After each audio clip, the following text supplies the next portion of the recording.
안녕하세요, 한의사 이혜민입니다. 연말이라서 그런지 모임들이 많이 생기고 있죠. 당뇨인들이라고 해서 예외일 순 없는데요. 연초까지 이어지시는 분들도 있을 겁니다. 연말 연초 모임들, 당뇨인들이 알아두어야 할 주의사항과 팁은 없을까요? 이번 영상에서 자세히 알아보도록 하겠습니다. 우선 메뉴 선정하는 방법부터 알아볼게요. 특정 식품만 먹기보다는 골고루 먹는 게 좋겠죠. 연말연시 모임의 메뉴는 주로 고기 위주가 될 수 있는데요.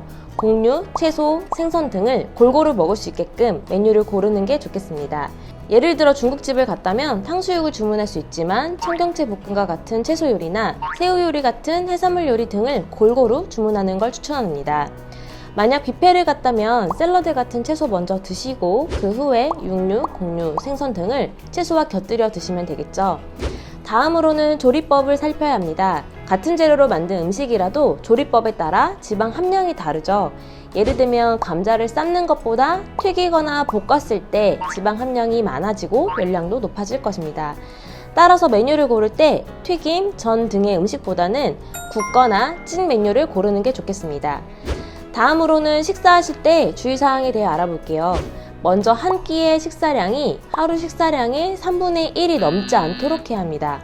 규칙적으로 비슷한 양씩 먹는 게 좋고요. 만약 한 번에 몰아서 많이 먹게 되면 그만큼 우리 몸에서는 흡수를 더 많이 한다고 하죠. 특히 연말연시 모임이 많은 저녁에 먹는 양이 하루 섭취량 중 대부분을 차지한다면 체중이 증가하고 혈당 조절이 어려워질 수 있습니다. 모임에 가서 음식을 먹을 때 하루 식사량의 3분의 1이 넘지 않도록 꼭 주의하시길 바랍니다. 다음으로는 천천히 식사하는 것입니다. 다행히도 모임에 가면 주로 이야기를 하면서 먹기 때문에 급하게 먹지는 않죠. 30분 이상 천천히 식사하시는 게 좋습니다. 같은 양을 섭취하더라도 30분 이상 천천히 먹게 되면 혈당 조절이 더 잘 되기 때문에 오랜만에 만난 분들과 즐겁게 대화하시고 천천히 섭취하시길 바랍니다.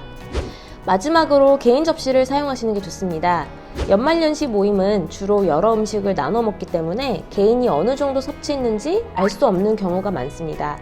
그러다 보면 자칫 많이 먹을 수 있겠죠. 따라서 개인 접시를 두고 음식을 덜어서 먹는 것을 추천합니다. 모임에서 빠질 수 없는 게 있죠. 바로 술인데요. 술은 어떻게 해야 될까요? 술을 마시게 되면 간이 술을 해독하게 됩니다. 그런데 이 간은 혈당을 조절해주는 장기이기 때문에 술을 마시게 되면 혈당 조절에 어려움이 생길 수 있습니다. 따라서 당뇨인이라면 술을 가급적 자제해 주시고 마시게 된다면 한두 잔만 마실 것을 권해드립니다. 그럼 다음 영상에서 뵙겠습니다. 감사합니다.